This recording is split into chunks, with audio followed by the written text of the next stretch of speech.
கோப்படலத்தினுடைய 7வது பாடலை நாங்கள் பார்க்க போறோம். என்ன இதுக்கு முதல் பாட்டு 6வது பாட்டு. அப்படை கங்கேடன் நாயிடே துப்புடை கடலின் நீர் சுமந்த மிருகத்தை ஒப்புடை அண்ணனோடு உடற்கவே குலாமன் திப்படை எடுத்ததன் எடுத்த சீற்றத்தா. அதாவது புகன் ஏன் கோவப்படுறான், என்னத்துக்காக கோவப்படுறான் என்ற காரணத்தை இதுக்கு முதல் பாட்டில் நாங்கள் பார்த்தோம். என்ன பெருமை குணம் மிக்க ராமனோட போர் செய்ய வருகிறானோ இந்த பரதன், இதுதான் புகனுடைய கோபத்துக்கான அடிப்படை காரணம்.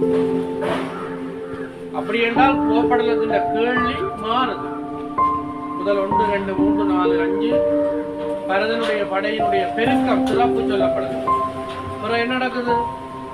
6வது பாடல்ல ஏன் கோபம் அடைகிற காரணம் சொல்லப்படுது. என்ன அப்ப பரதன் படையை பார்த்து குகன் கோபம் அடையும் பொழுது இப்ப குகனுடைய மெய்ப்பாடுகள், மெய்ப்பாடுண்டா என்ன? உடல்ல ஏற்படுற மாற்றம், கோபத்தினுடைய அடையாளங்கள் என்ன? அதான் இந்த பாடல சொல்றார் கம்பர்.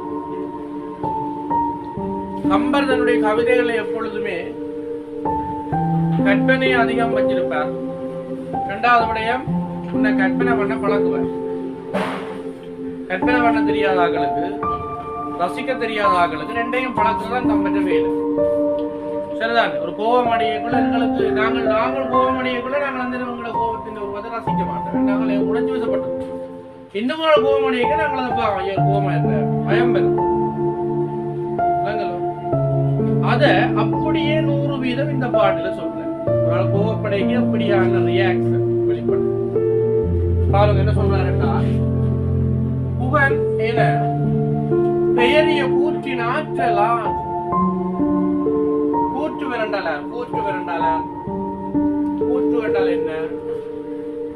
யமன். யாராவது? யமன். யமனுக்கு ஒன்று சொல்ல என்ன? கூற்றுவன், கூற்று, காலன் அப்படி சொல்றது. புகன் என பெயரிய கூற்றின் ஆற்றலா. புகன் என்ற பெயரை உடைய கூற்றின் ஆற்றல். யமனுக்கு ஒரு ஆற்றல் இருக்கு. என்ன ஆற்றல் என்றால், அவன் எப்பொழுதும் வீர பராக்கிரமத்தை வச்சிருப்பான். ஒரு மண்டையில ஒரு போடுறது, ஆள் மண்டையை போட்டு பெரிசா ஒரு இரும்பு ஒரு கற்பூனை கொண்டு வந்து ஒரு ஆள மண்டையில போட்டால் அவர் மண்டையை போட்டுருவார். அதான் சொல்றது, ஆள் மண்டையை போட்டாராம், செத்து போட்டாராம். ஏன்னா மண்டையில கொண்டு போட்டாரா யமன். சில கர்ண பரம்பரை கதையெல்லாம் அறியலாம்.